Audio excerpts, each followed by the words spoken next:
Hey warriors, stop, breathe, feel your heartbeat, that rhythm. That's life reminding you that you're still here, still fighting, still standing. And if you're still standing, then you haven't lost. Not yet, not ever. You opened this video for a reason.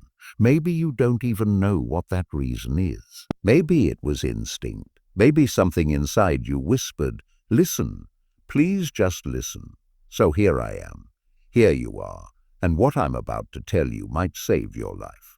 Not dramatically, not suddenly, but quietly, deeply, permanently. The voice in your head that tells you you're not enough. It's a liar. The thoughts that replay your failures like a broken record. They're stealing your future, the negativity that clouds every decision, every dream, every possibility. It ends today, right here, right now. If you let it, imagine standing in a room full of mirrors. Everywhere you look, you see yourself, but the reflections are distorted, too fat, too thin, too broken, too flawed. You believe what you see because mirrors don't lie, right? Wrong. These aren't mirrors, they're funhouse illusions. And you've been living in that funhouse so long, you've forgotten what you really look like. The Buddha once said, what you think you become. What you feel you attract, what you imagine you create. Read that again slower this time. Your thoughts aren't just passing clouds, they're blueprints. They're building your reality brick by brick, thought by thought, moment by moment. And if your thoughts are poison, your life becomes a poisoned well. But here's the truth. They don't teach you in school. You are not your thoughts. You are the sky. And thoughts are just weather passing through. Storms come, storms go.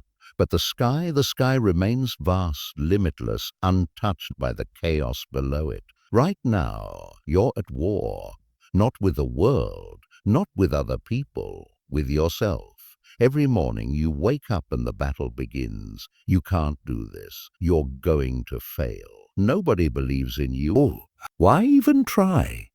These are the weapons you use against yourself, and you've gotten so good at this war that you're winning. Winning at destroying your own spirit. Marcus Aurelius wrote in his private journal, you have power over your mind, not outside events. Realize this, and you will find strength. Strength. A man with armies at his command understood something profound. The only battle that truly matters is the one inside your skull. What if I told you that everything you've believed about yourself is negotiable? That the story you've been telling, I'm not smart enough, strong enough, worthy enough, is just one version? What if there's another story waiting to be told? A story where you're the hero, not the victim, where you rise, not fall, where you win not because life got easier, but because you got wiser. Today we're rewriting that story. Together, 10 truths that will crack open the shell you've been hiding in. 10 realizations that will set fire to the lies you've been living. 10 moments where you choose differently, think differently, become differently. Not someday, today. Not when you're ready, now. Hit that like button, drop a comment, and share this with one person who's drowning in their own thoughts. Subscribe because transformation isn't a one-time event. It's a daily practice. And most importantly, every word matters. Every second counts. Your old self will try to pull you away. Your new self is begging you to stay. If you're ready to speak to yourself with compassion, let's flood this space with commitment. Type in the comments, I choose kindness. Music number 1, your thoughts are not fact. Your brain generates about 6,000 thoughts per day.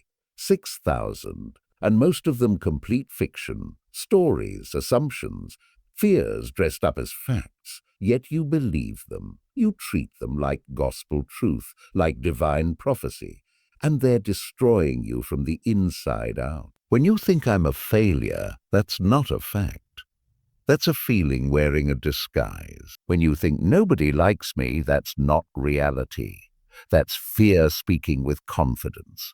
Your thoughts are not truth delivered from heaven. They're guesses, interpretations, old wounds talking. Epictetus taught, we are disturbed not by things, but by the views we take of them. Read that until it breaks something open inside you. The event is neutral. Your thought about the event gives it power. You don't fail and feel pain. You fail, think I'm worthless, and then feel pain. The thought is the bridge between experience and suffering. Picture this. You're sitting by a river. Leaves float past on the water. Some are beautiful, some are rotting. Do you grab every leaf? Do you hold the disgusting ones close and say, this is mine now? No, you watch them pass. That's what you need to do with thoughts. Watch them. Don't grab them.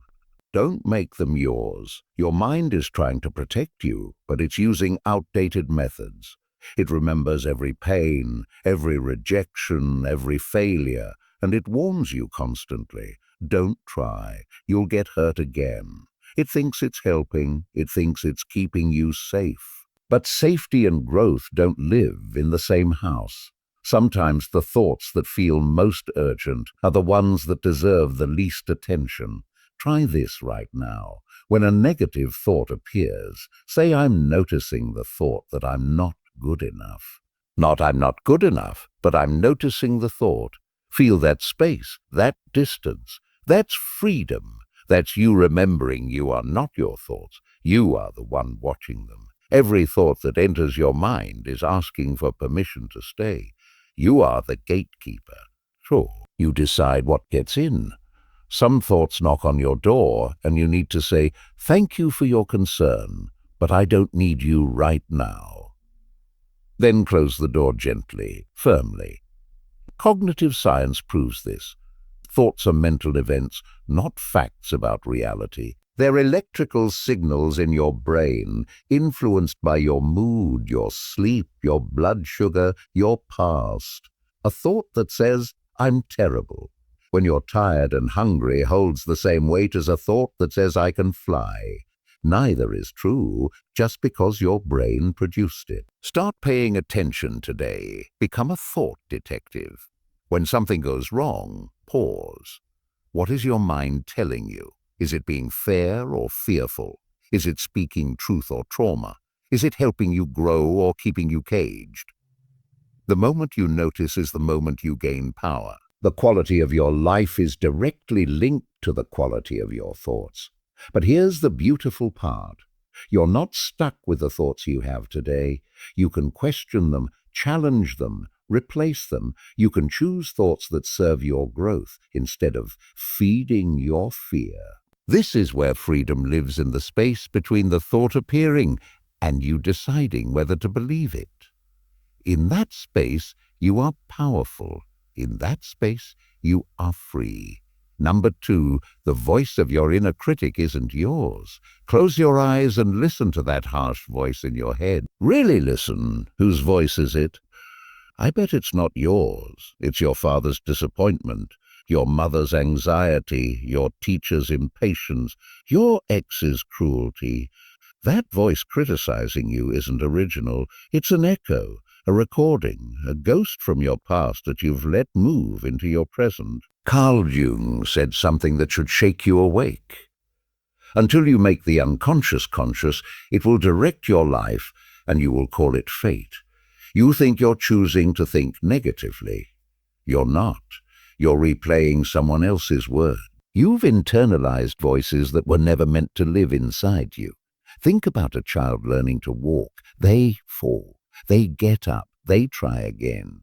They don't say, I'm such a failure. Walking isn't for me. Everyone else can do it, but I can't. They haven't learned self-hatred yet. That comes later. That comes from adults who projected their pain onto innocence. Your inner critic speaks in extreme. Always, never, everyone, nobody. These words aren't accurate. They're emotional weapons. I never do anything right is a lie your pain tells. When one thing goes wrong, it's not truth, it's trauma speaking. Here's what changes everything. You can fire that voice. You can choose a new narrator. Instead of the critic who tears you down, You can become the mentor who builds you up, someone who sees your potential, someone who believes in your growth, someone who offers grace instead of judgment. Start by simply noticing when the critic speaks. Don't fight it. Fighting it gives it power. Just notice, there's that voice again. There's that old recording playing. Then ask yourself, would I say this to someone I love? If the answer is no, why are you saying it to yourself? Replace criticism with curiosity. Not why am I so stupid, but what can I learn from this? From this. Not I'm a mess, but I'm going through something difficult, and that's human. The words you choose create your reality. They determine whether you feel defeated or determined. Buddhism teaches loving kindness meditation, directing compassion toward yourself, not because you're selfish, but because you can't give what you don't have. You can't offer grace to others while withholding it from yourself. When you speak kindly to yourself, that kindness overflows into everything you touch. This week, try something radical. When you make a mistake, pause, breathe, say out loud, I'm learning, I'm human, I'm doing my best. It might feel false at first. Say it anyway.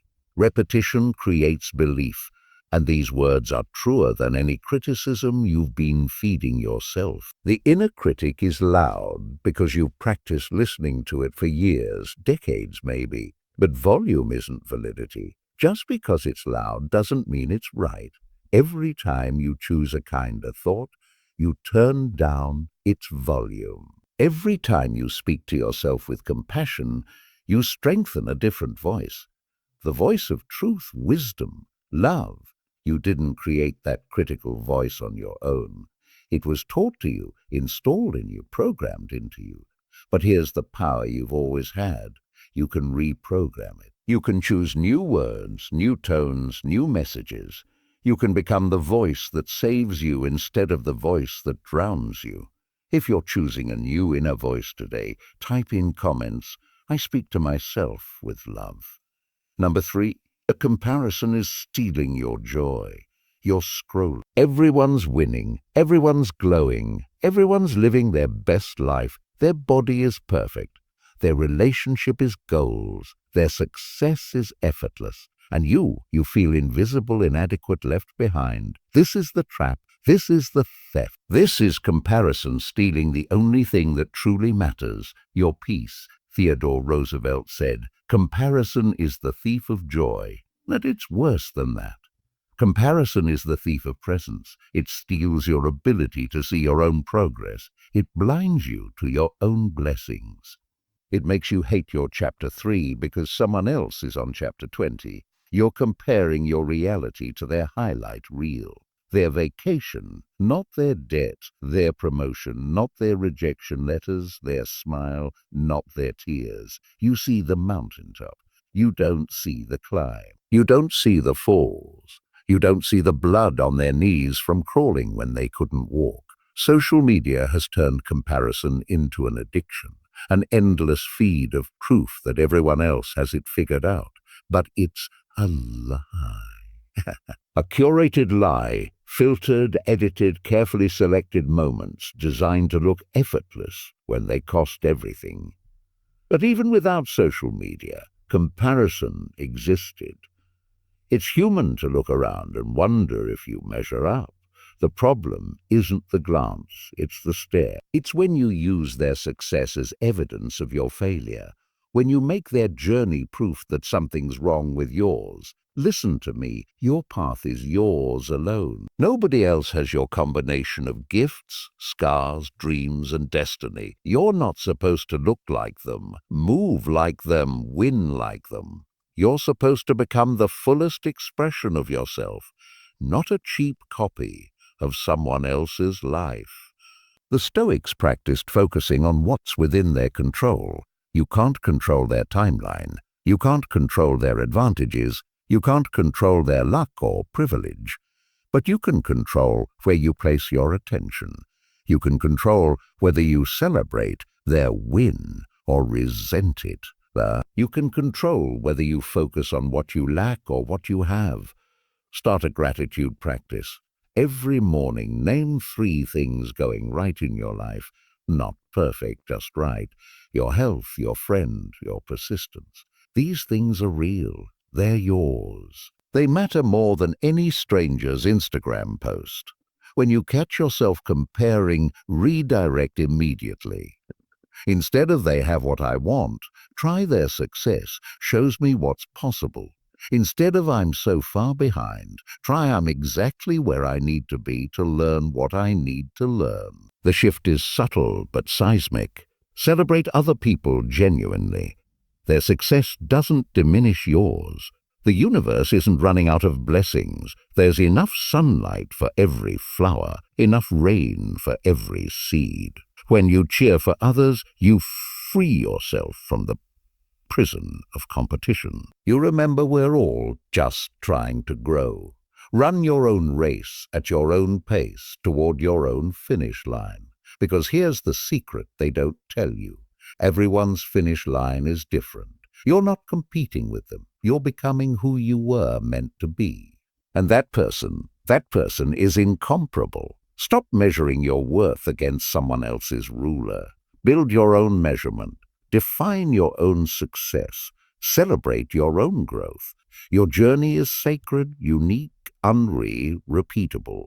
Don't waste it wishing it looked like someone else's. If you're done comparing and ready to start living, type in the comments, "I celebrate my unique path." Number 4, mistakes don't define you. You made a mistake maybe yesterday, maybe years ago, and you're still there, still replaying it, still using it as evidence that you're broken, still letting one moment define your entire existence. But here's the truth that will set you free. Mistakes are events, not identities. Thomas Edison failed 10,000 times before inventing the light bulb. When asked about failure, he said, "I have not failed.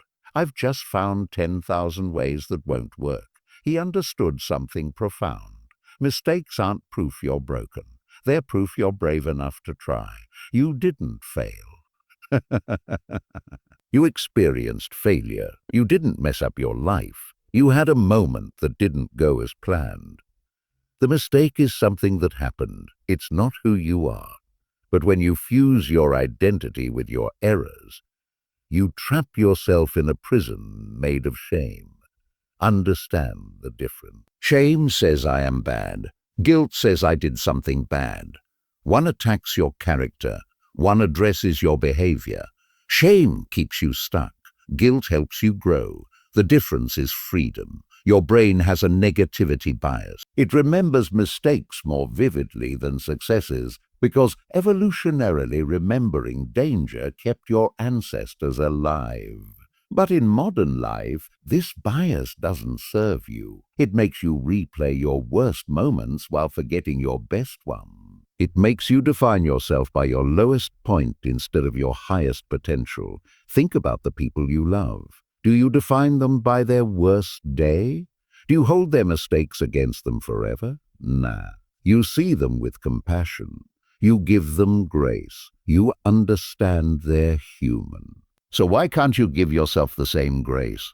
Every person you admire has failed spectacularly. Every leader you respect has made mistakes. Every success story you celebrate includes chapters of falling flat on their face. The difference isn't perfection. It's resilience. It's getting up.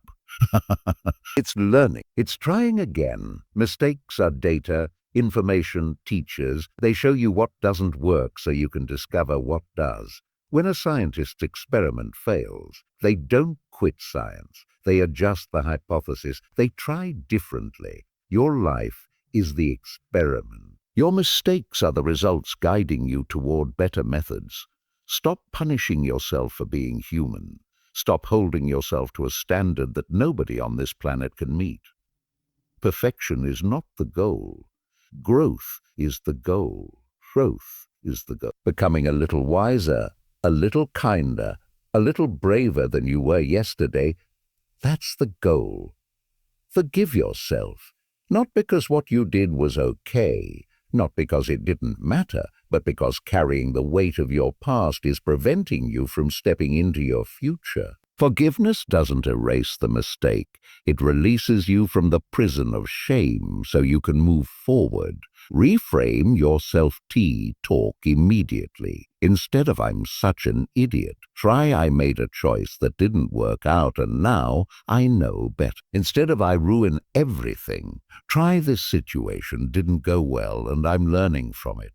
The words you use shape whether you see yourself as hopeless or capable of change. You are not your mistakes. You are not your worst day. You are not the sum of everything you wish you could undo.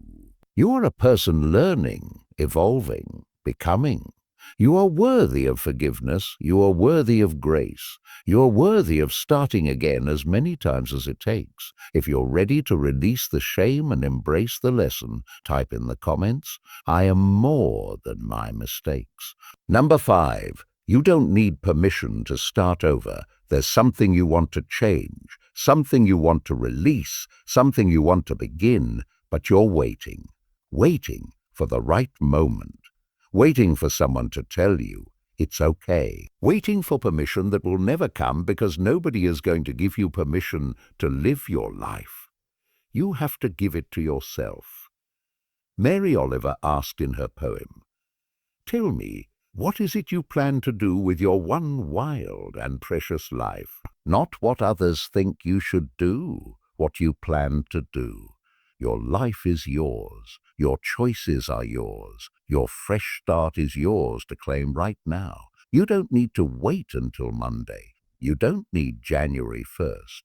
You don't need to feel ready because you might never feel ready." Growth doesn't happen in comfort. Change doesn't wait for perfect conditions. The right time is now, this moment, this breath. Maybe you're thinking, "But I've tried before and failed." Good. That means you're courageous. That means you know what doesn't work. Every ending is information for a better beginning. Every closed door teaches you which doors to open next. Society puts timelines on success. Graduate by this age, marry by that age, achieve this by then. But life isn't a race with a universal finish line. You can start a new career at 40, go back to school at 50, reinvent yourself at 60. Age is not a barrier. Fear is.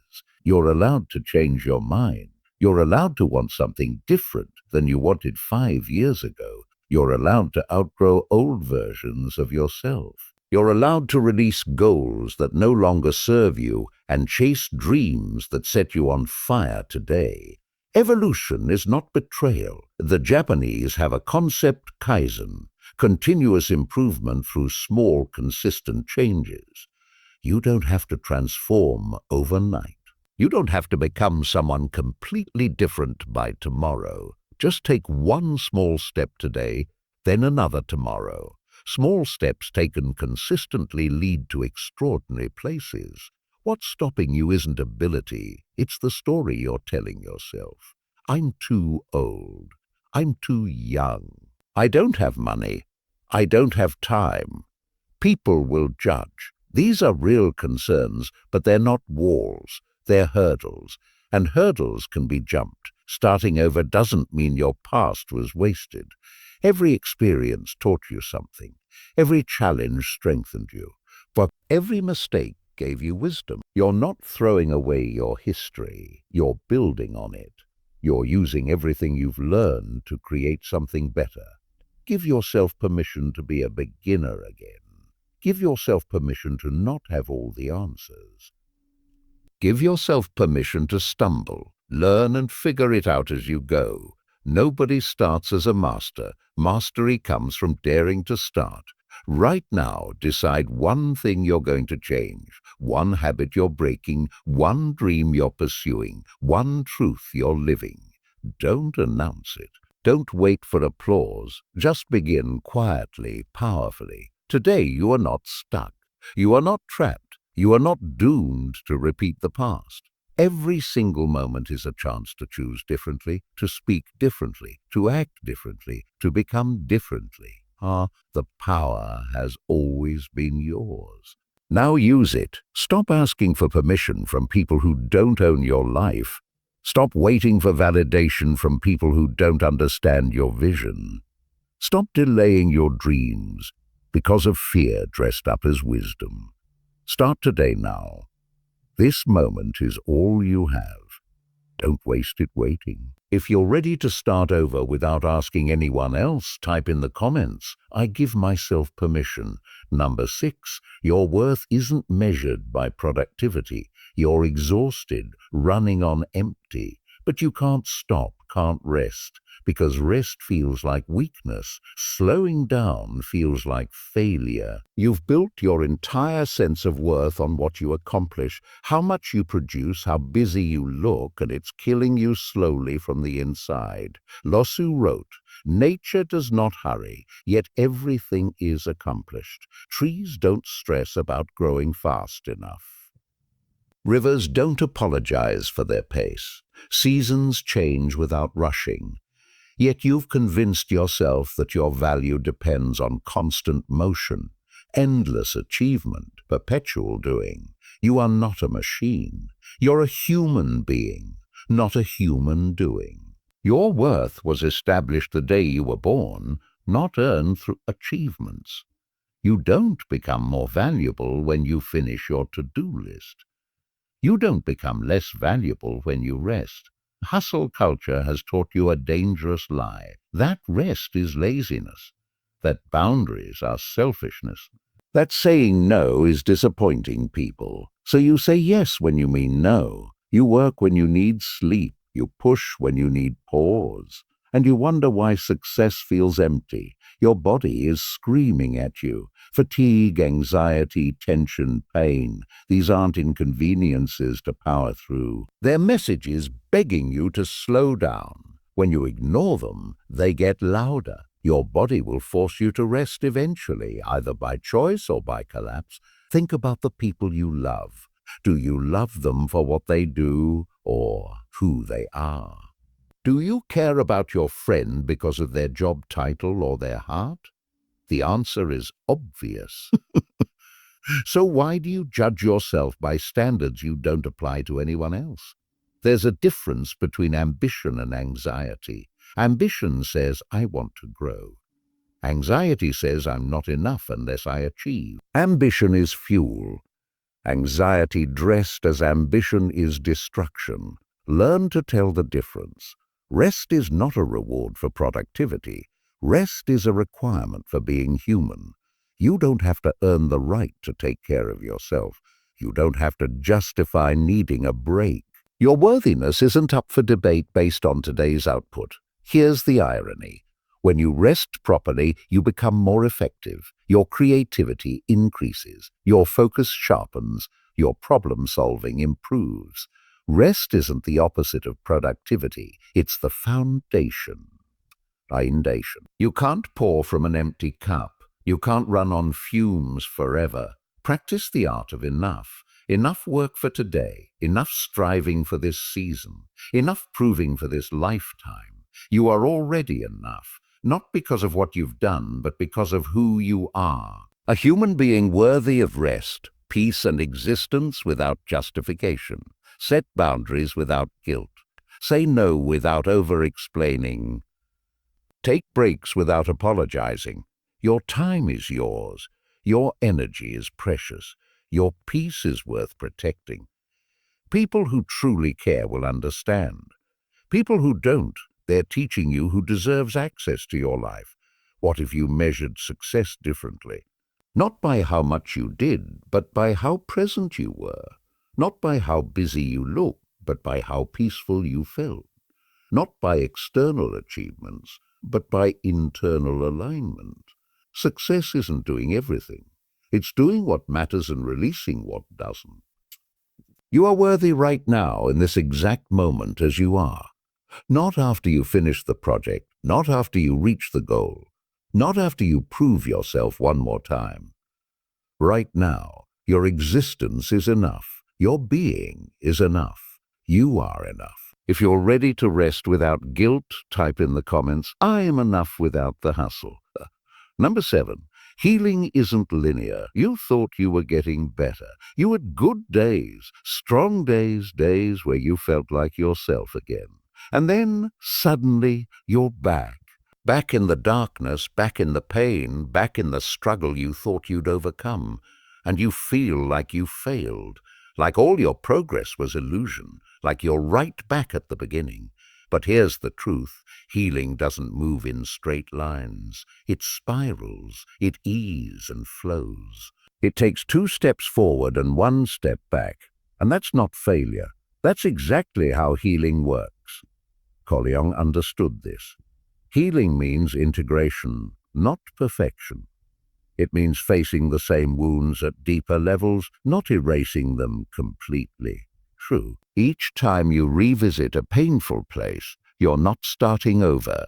You're processing it with more wisdom, more strength, more tools than you had before. Think of healing like climbing a mountain in spiral. You circle around, sometimes feeling like you're covering familiar ground, but you're not at the same elevation. You're higher, you see more, you understand more. The path feels familiar, but you're not the same person walking it. Bad days don't erase good days. A setback doesn't undo months of progress. That difficult moment yesterday doesn't cancel the growth you've achieved. You're not back at the beginning. You're in a new place with old feelings, and that's different. Your triggers will still trigger. Your wounds will still be tender, and your trauma will still echo. But each time you face them, you get stronger. Each time you survive them, you build evidence that you can survive them again. Each time you choose healing, you're creating new pathways, new patterns, new possibilities. Stop comparing your healing to others' timelines. Stop judging yourself for not being over it yet. There's no deadline on processing pain. There's no expiration date on healing. Some wounds are deep. Some take time. That doesn't make you weak. It makes you human. Rumi wrote, "The wound is the place where the light enters you." Your pain isn't pointless. Your struggle isn't meaningless. Every difficult moment is teaching you about your strength, your capacity, your resilience. You're not broken. You're breaking open. Celebrate the small victories nobody sees. You got out of bed today. You faced your fear. You asked for help. You didn't give up.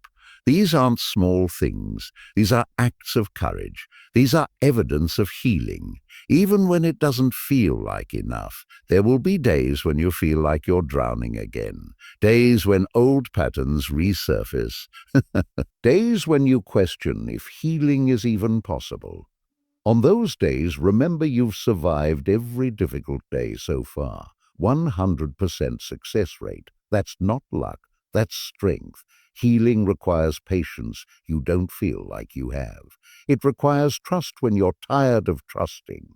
It requires you to keep going when everything in you wants to quit. But you don't have to heal perfectly. You just have to keep healing honestly. Give yourself grace for the hard days. Give yourself credit for progress you can't see. Give yourself permission to heal at your own pace, in your own way, on your own timeline. You're not racing anyone. You're not competing with anyone. You're simply becoming whole again, one imperfect day at a time. The spiral isn't taking you backward. It's taking you deeper. And deeper is where the real healing lives. So keep going, keep healing, keep trusting the process. Even when the process feels broken, you're not broken. You're becoming. You're becoming. If you're giving yourself grace for the non-linear path, type in the comments, "I trust my healing journey." Number 8, silence the what if that steals your peace. What if it doesn't work? What if they reject you? What if you fail? What if you're not ready? What if everything falls apart? These questions are vultures circling your mind. They keep you awake at night. They paralyze you during the day. They steal your present by filling it with fear about a future that hasn't happened and might never happen. Seneca said, "We suffer more often in imagination than in reality." Think about that. Most things you worry about never occur. You've survived countless fears that turned out to be nothing. Yet your mind keeps manufacturing new ones, keeps asking what if, keeps preparing for disasters that exist only in thought. Here's what if really does. It keeps you stuck. It gives you reasons not to try. It provides justification for staying small, staying safe, staying comfortable. Because if you never risk, you never fail. But you also never succeed.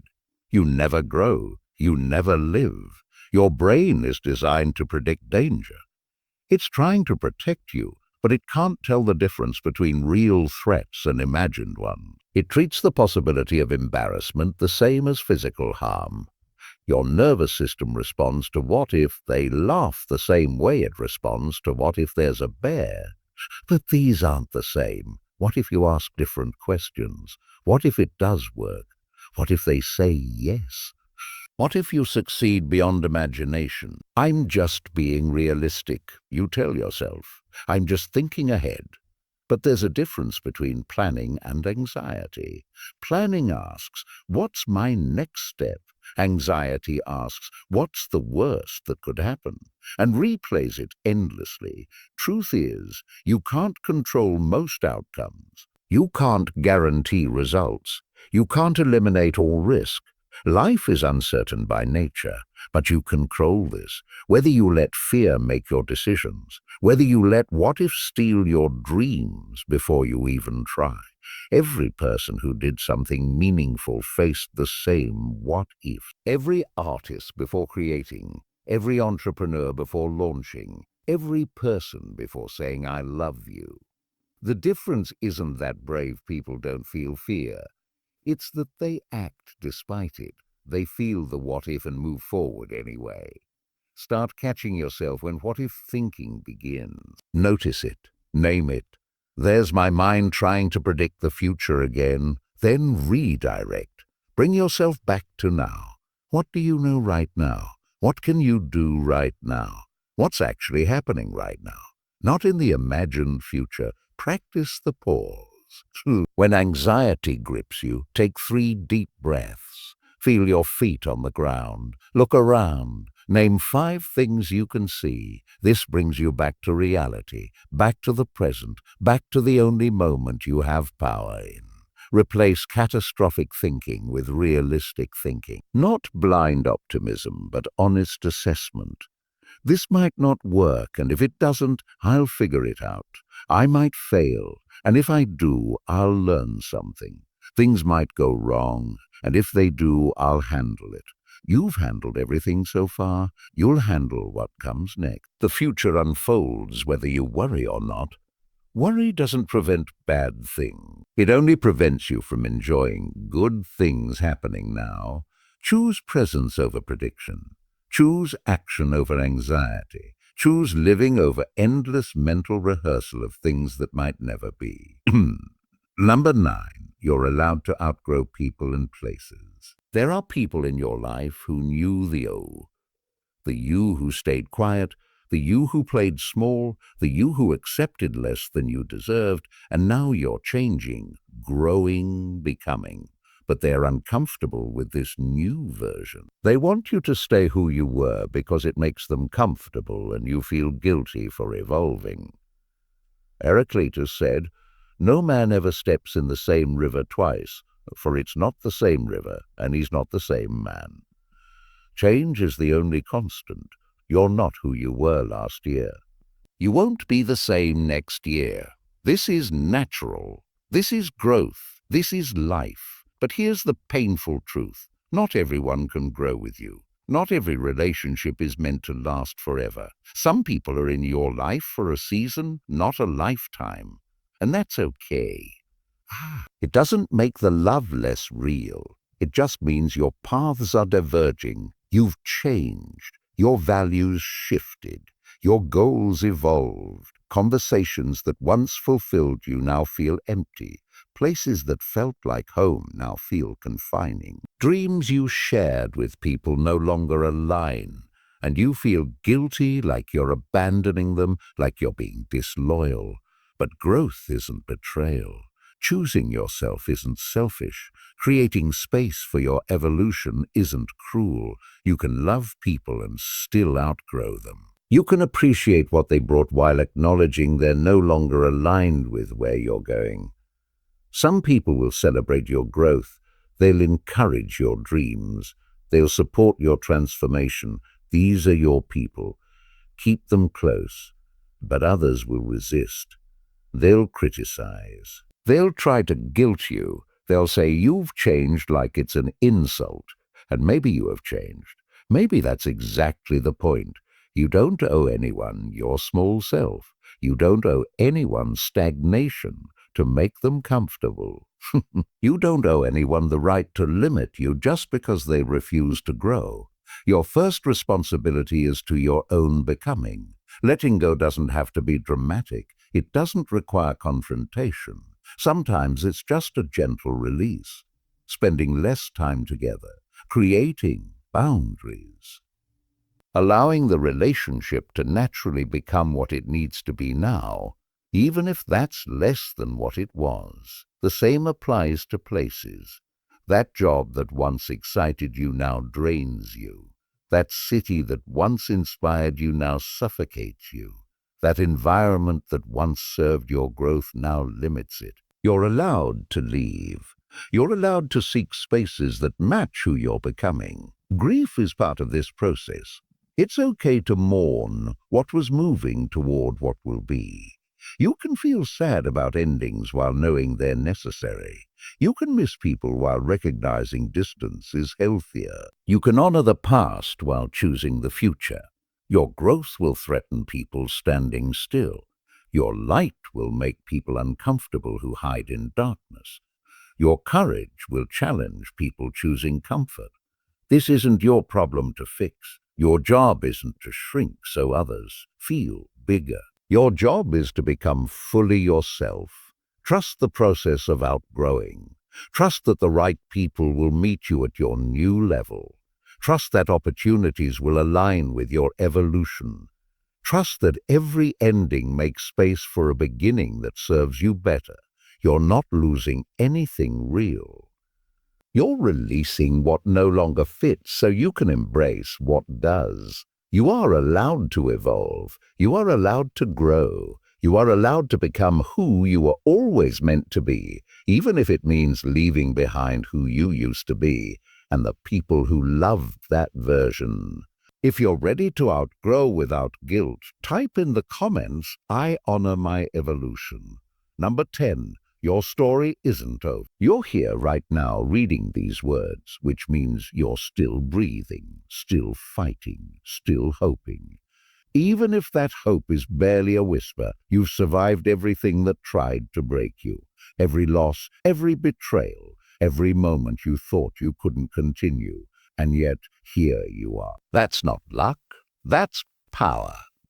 F. Scott Fitzgerald wrote, "For what it's worth, it's never too late to be whoever you want to be." Your story isn't finished. This chapter might be brutal, but it's not the final chapter.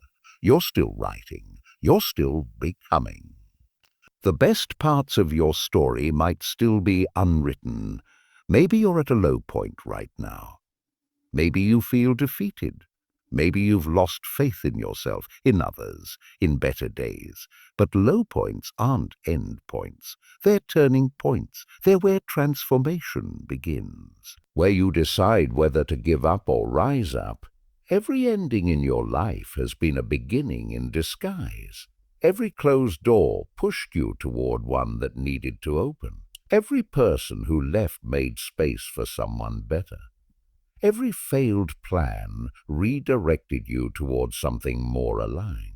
You couldn't see it then, but looking back, you can trace the pattern of how everything that fell apart made way for things to fall into place.